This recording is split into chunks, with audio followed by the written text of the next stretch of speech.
The day Mom left, I was 18 and didn't even know it was goodbye. She kissed my forehead like any other morning, told me to study hard, and walked out the door carrying her brown leather purse. Dad was already gone, not physically but mentally. He'd been checked out since the divorce papers arrived 2 years earlier. When she didn't come home that night, I told myself she was staying with Aunt Beverly. When a week passed, I stopped making excuses. The apartment felt bigger somehow, like her absence had opened up space I didn't know how to fill. I'd call her cell phone every evening, listening to it ring 6 times before her voicemail picked up. "Hi, this is Stephanie. Leave a message." I never did. What would I even say? "Come back" felt too desperate. "I miss you" felt too honest. So I just hung up and pretended the silence was normal. Dad never asked about her. I never told him how many times I stood by my bedroom window, watching for her car to pull into the parking lot. 3 months later, I packed away her favorite coffee mug, the one with the faded sunflower painted on the side. That's when I knew she wasn't coming back. By 19, I'd become invisible in my own life. I attended community college during the day, worked evening shifts at a marketing firm downtown, and existed in the spaces between Dad's silences. He'd sit in his recliner watching television with the sound turned down low, beer bottles collecting on the side table like soldiers guarding his isolation. He never asked about Mom. I never told him how I'd drive past her old hair salon some mornings, hoping to see her through the windows. I learned that the pain of abandonment isn't sharp. It's dull and constant, like a tooth that never quite breaks through the gum. I wrapped it up and stored it somewhere I wouldn't have to look at it. My roommate Kelly asked me once why I never talked about my family. "Nothing to talk about," I told her, and she never asked again. I became skilled at deflection, at changing subjects, at making people believe I was fine. The girl who wanted her mother to come home started fading. She was too expensive to keep alive, too vulnerable to protect. So I let her disappear piece by piece, until I couldn't recognize her anymore. 21 years old, and I'd built a shield so thick nothing could penetrate it. I threw myself into college assignments, earned a scholarship from my junior year, and surrounded myself with people who didn't ask personal questions. My professors thought I was naturally driven.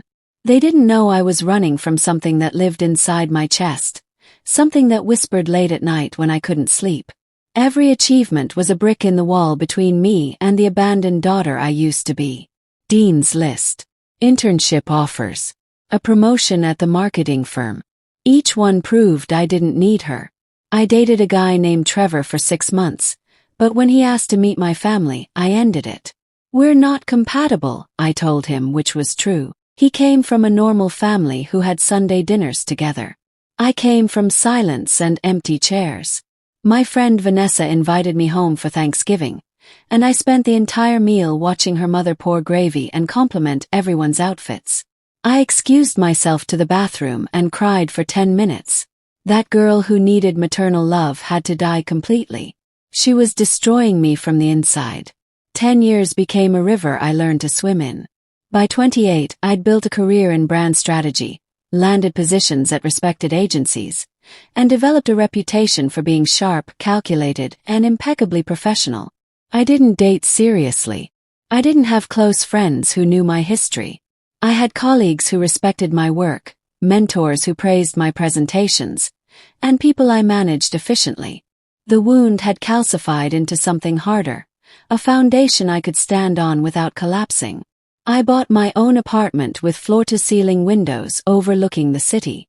I furnished it with clean lines and neutral colors. Everything in its place. Nothing unnecessary. I almost believed I'd healed. I almost believed the past had released its grip. Dad passed away in year 9, and I arranged his funeral alone. Aunt Beverly came but didn't stay long. "Your mother would want to know," she said carefully. I didn't ask for contact information. Some doors need to stay closed. I scattered Dad's ashes at the lake where he used to take me fishing as a kid. I didn't cry. The tears had dried up years ago. I was almost free. It was a Tuesday evening in November when she knocked. I remember the sound, 3 gentle taps, like she was asking permission to exist. I'd just gotten home from work, still wearing my blazer and heels, hair pulled back in the tight bun I'd perfected for client meetings. I opened the door and there she was. Older, tired, wearing a navy coat I'd never seen before. Her hair had gone completely silver. Lines I didn't remember creased her forehead and around her mouth. For a moment I couldn't breathe. My lungs forgot how to pull in air. Then she smiled.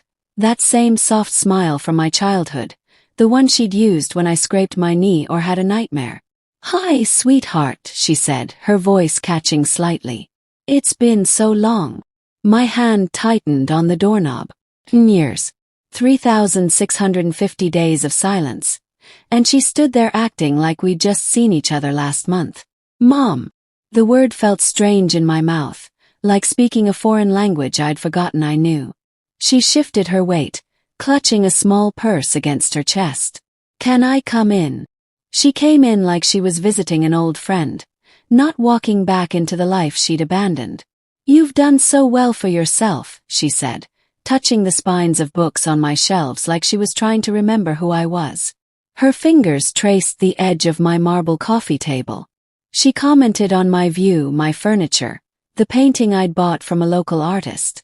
She didn't apologize. She didn't explain.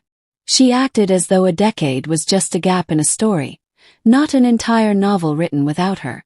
I watched her move through my apartment like she was cataloging it, assessing its value. "I always knew you'd be successful," she continued, settling onto my couch without invitation. "You were such a smart girl." Were, past tense, like she knew me then but not now. I stood near the kitchen counter, maintaining distance, watching her performance unfold.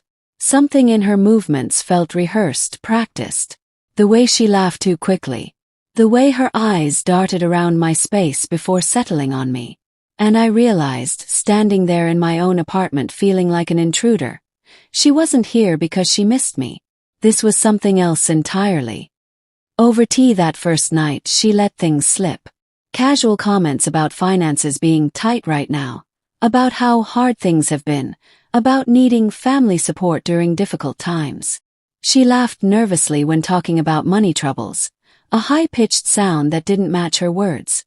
Her hands trembled slightly when I asked what she'd been doing all these years. She told me stories that didn't quite connect, jobs at companies whose names sounded generic, relationships that conveniently ended right before major life events, reasons for not contacting me that seemed rehearsed. "I wanted to reach out so many times," she said, staring into her teacup. "But I was ashamed.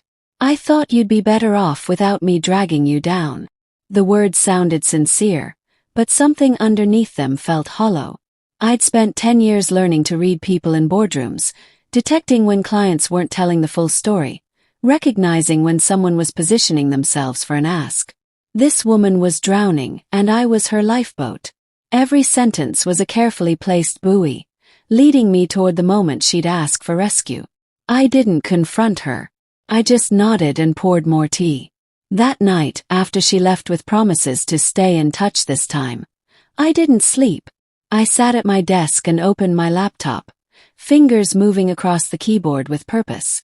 Old mutual friends from high school, public records databases, social media profiles she'd deleted but that still existed in internet archives. Within hours, I found court documents from a lawsuit filed against her in 2015. Something about breach of contract with a former employer. Debt collection notices from 3 different agencies. A bankruptcy filing from 2019 that somehow I'd never heard about, though maybe I wouldn't have since I'd spent years deliberately not looking. She'd reinvented herself so many times that her real history was scattered across the internet like breadcrumbs in a dark forest. I began collecting them methodically, creating a spreadsheet with dates, locations, and names. Screenshots went into a folder on my desktop labeled Research. By dawn, I had a timeline of lies stretching back 12 years. The picture emerging wasn't pretty. It was a pattern of running, hiding, starting over, and burning bridges. I saved everything and closed my laptop. Knowledge was power. I just needed to decide how to use it. She told me she'd been working as a consultant, helping small businesses grow their online presence. When I asked for specifics, her story crumbled like wet newspaper. Different company names, conflicting timelines, references to clients she couldn't quite remember. I didn't confront her. Instead, I listened, nodded, and took mental notes. She also mentioned staying with a friend in a suburb I'd never heard her mention before. But when I found her name tied to a transitional housing facility in 2012, I understood. She wasn't lost. She was hiding. From creditors, from consequences, from a life that had caught up with her. And now she'd found her way back to me because she had nowhere else to go. The daughter she'd abandoned had become successful, stable, useful. I was the solution to problems she hadn't even told me about yet. Over coffee 2 days later, she asked about my job. Brand strategy must pay well, she said carefully. You have such a beautiful apartment. There was the first real probe testing whether I had money worth accessing. I smiled and changed the subject, watching her face fall slightly. She was running out of time for subtlety. 3 weeks into her reappearance, I managed to piece together the real story. Through a former neighbor's Facebook comment on an old photo, I learned about the man she'd left with. Her affair partner, which had been the actual reason for the divorce. That relationship had apparently ended badly. Really badly, based on the restraining order I discovered filed in 2014. His name was Vincent Torres. According to court records, he'd become controlling, possibly dangerous. She'd fled from him, changed her phone number, moved between states.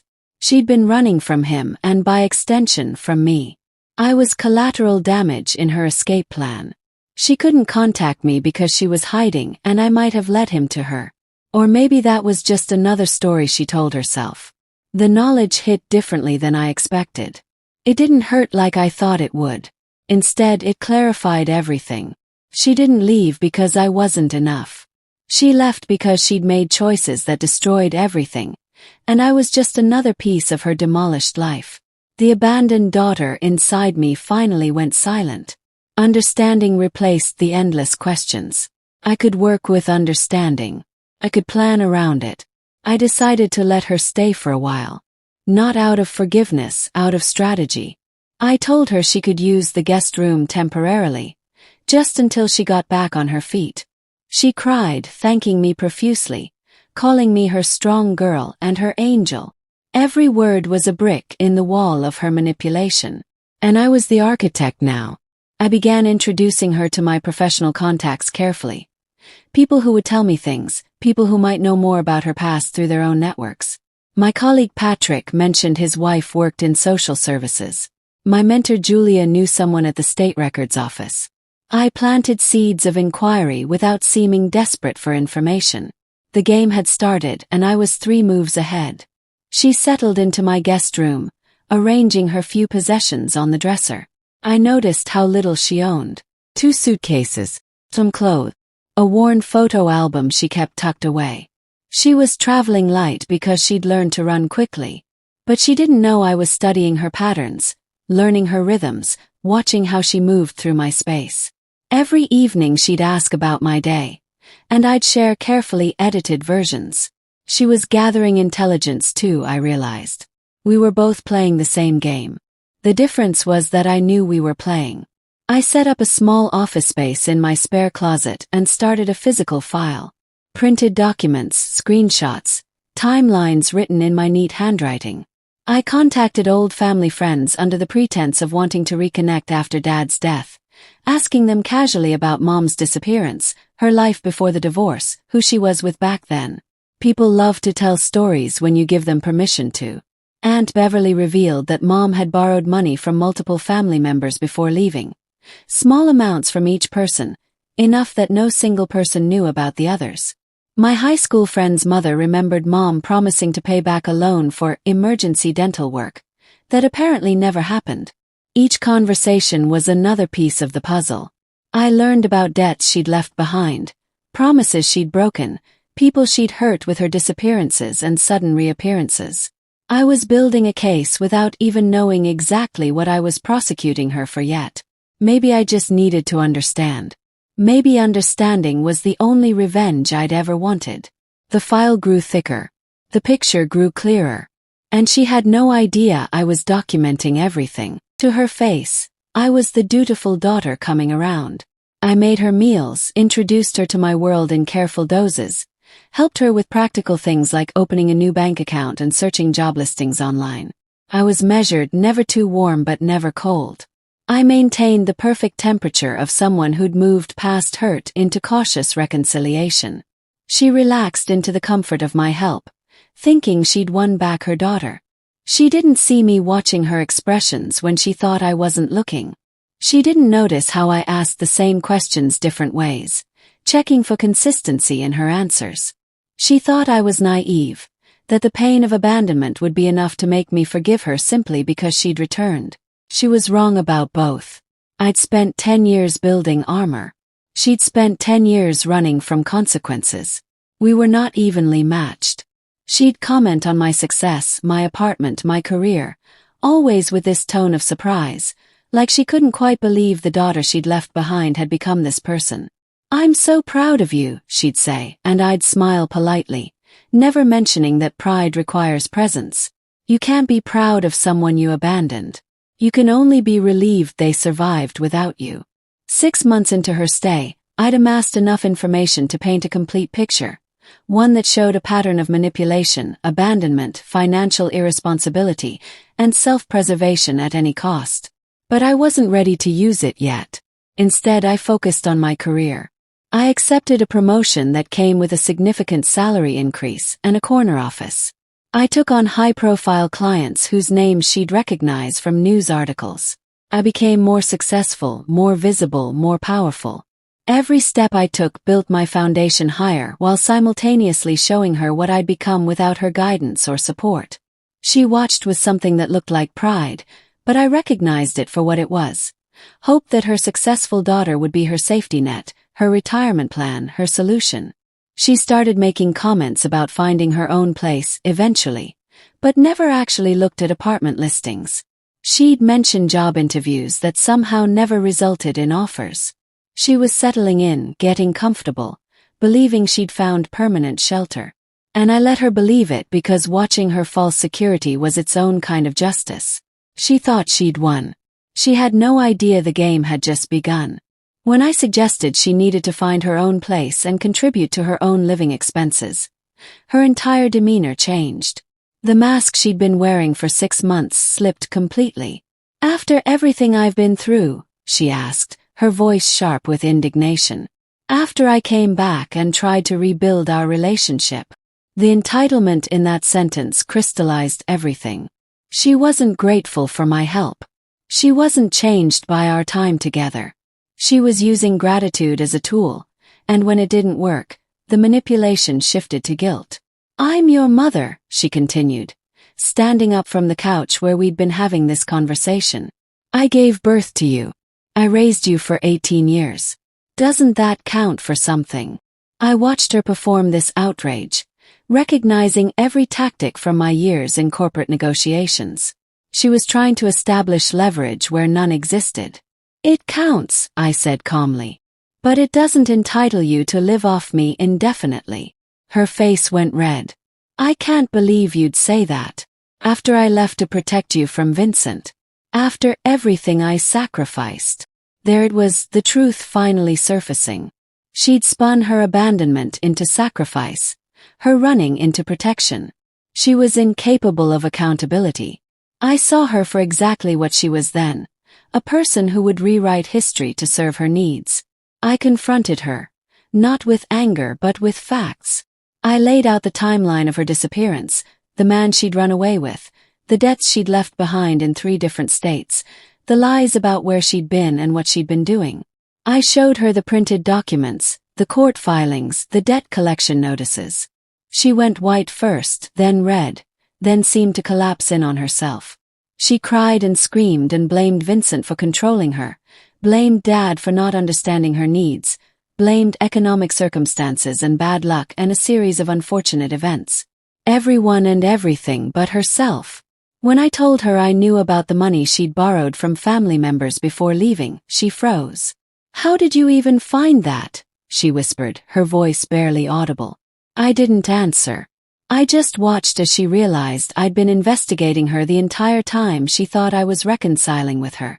The daughter she'd left behind had learned to be strategic, thorough, and emotionless when necessary. You've been playing me, she said finally. I shook my head. No, I've been learning who you really are. There's a difference. The truth sat between us like a living thing, impossible to ignore anymore. After the explosion, there was an eerie calm. She asked what I wanted, her voice small and defeated. At first, I didn't know how to answer. Did I want money she didn't have? Apologies that would be meaningless without changed behavior. For her to disappear again and leave me alone. I sat across from her in my living room and told her the truth. I want you to leave. I want you to get help. Real help, not 4 therapy sessions before you quit. I want you to stop pretending nothing happened and face the damage you've caused. Most of all, I want you to understand that I'm no longer the daughter you can use as a safety net. I'm someone you'd have to earn back, and earning back takes years, not months. She stared at me like I'd spoken a foreign language. But I'm your mother, she said weakly. That has to mean something. It does, I replied. It means you had responsibilities you abandoned. It means you caused damage you've never acknowledged. It means you don't get to show up after 10 years and expect me to fix your life. She opened her mouth, then closed it. For once, she had no manipulation ready, no story to tell, no excuse to offer. She just sat there, finally silent. She left 2 days later. The guest room sat empty, and I expected to feel something. Relief, sadness, closure. Instead, I felt nothing. The wound that had been closed for so long remained sealed. There was no flood of emotion, no cathartic release. Just quiet acknowledgement that a chapter had ended. She called my phone multiple times those first few days. I didn't answer. She sent emails explaining herself in long paragraphs, taking partial responsibility while still blaming circumstances, asking for another chance to prove she'd changed. I read each one carefully and filed them away, not in my heart, but in my evidence folder on my laptop. Everything was useful. Everything was data. Her words revealed patterns. She apologized for being difficult, but not for abandoning me. She acknowledged her mistakes, but not the trauma they caused. She wanted me to understand her perspective, without ever truly trying to understand mine. The emails became less frequent after the first month. Then they stopped completely. I wondered if she'd found another family member to burden, another solution to her perpetual problems. I wondered if she ever truly thought about what she'd done. Then I stopped wondering. Some questions don't have answers worth finding. 6 months after she left, I got a call from a journalist named Warren Phillips. Apparently, Mom was trying to sell her story to a human interest publication, the narrative of a mother and daughter reconciling after a decade of separation. They wanted to verify facts and had found me through public records connected to Dad's estate. I spent 2 hours on the phone correcting the narrative she'd created. The journalist took notes while I explained the reality. The abandonment, the affairs, the debts, the manipulation, the investigation I'd conducted. So she's not the reformed mother seeking forgiveness, Warren said slowly. She's trying to profit from a story she's rewritten. That's accurate, I confirmed. The story never ran. The publication called her back to verify the new information I'd provided, and apparently her story fell apart under basic fact-checking. But the attempted exploitation told me everything I needed to know about her priorities. She wasn't seeking redemption. She was seeking profit. Even our broken relationship was something she believed she could monetize.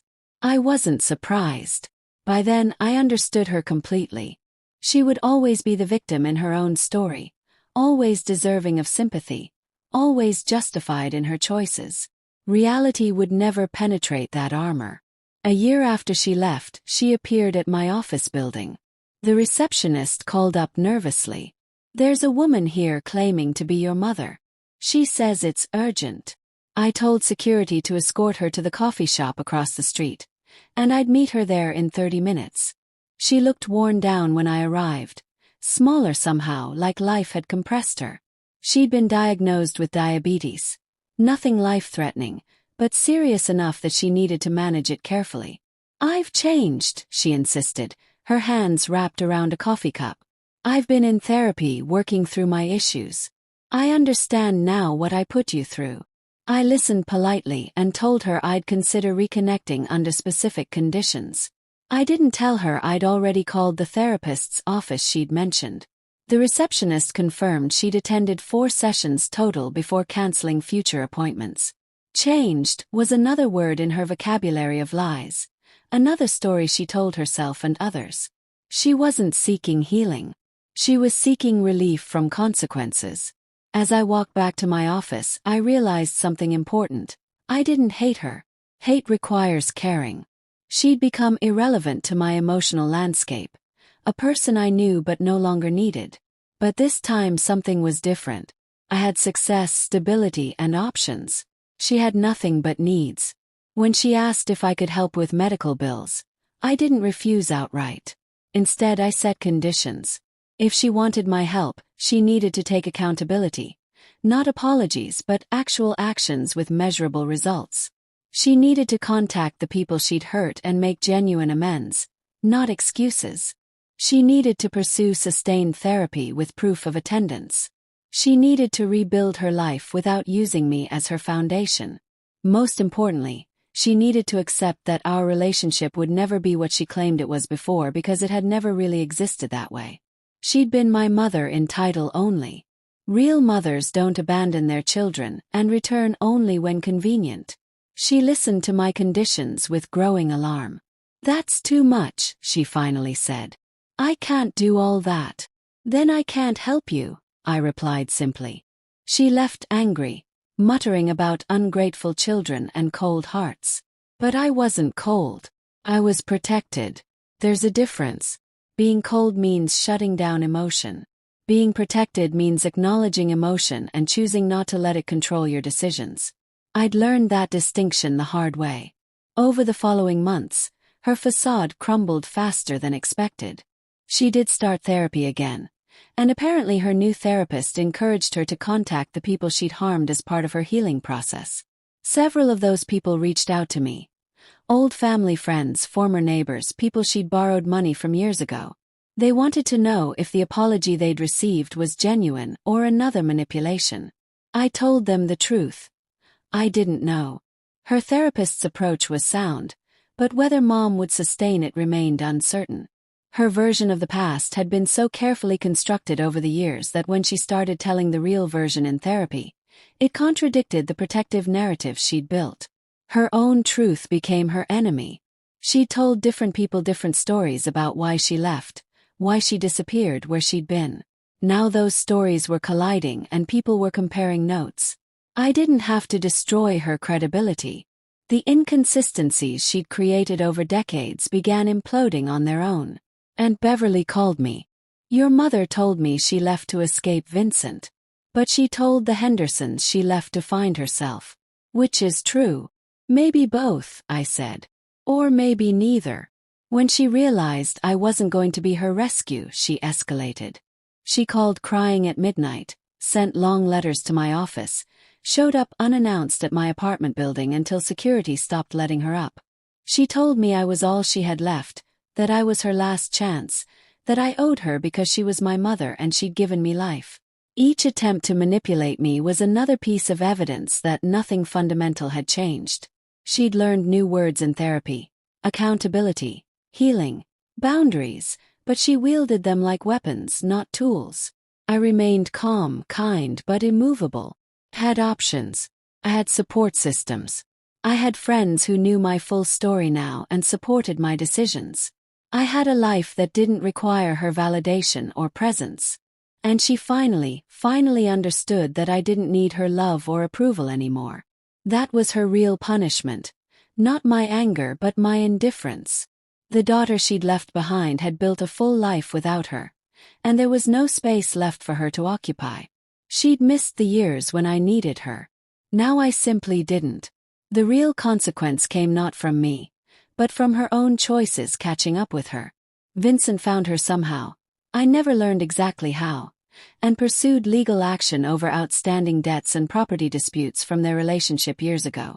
Her financial situation deteriorated as court dates loomed. The people she'd hurt began holding her accountable publicly, sharing stories in local community groups, warning others about her patterns.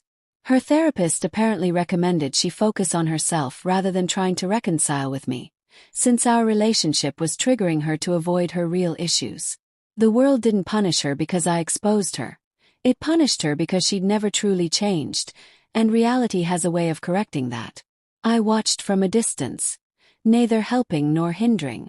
This was justice I hadn't orchestrated, consequences that unfolded naturally from a lifetime of running from responsibility. She'd burned too many bridges, told too many lies, hurt too many people. Eventually, there was nowhere left to run and no one left to manipulate. I should have felt satisfaction, but I only felt tired. Watching someone destroy themselves is exhausting, even when they deserve it. In the end, my victory wasn't dramatic.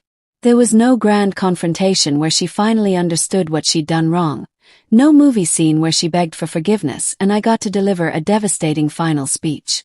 Instead, there was just my quiet realization that I had successfully built a life that didn't require her. My career flourished. I made partner at my firm at 32. My friendships deepened because I stopped hiding my past and started letting people see the real me.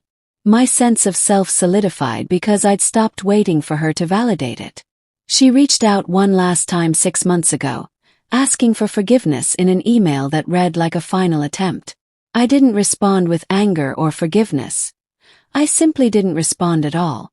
Not because I was punishing her, but because I had finally outgrown the need for her to matter. The abandoned 18-year-old daughter who'd watched her mother walk out had died years ago. The woman I'd become had chosen herself, built herself, saved herself. And in doing so, I had delivered myself the only justice I ever really needed. A life worth living, built on my own terms, requiring nothing from the woman who'd given birth to me but couldn't be bothered to stay. What is your thought on this? Drop your comment in the comment box. Don't forget to subscribe to this channel. Click the notification bell for more. Like and share with others who need to watch it.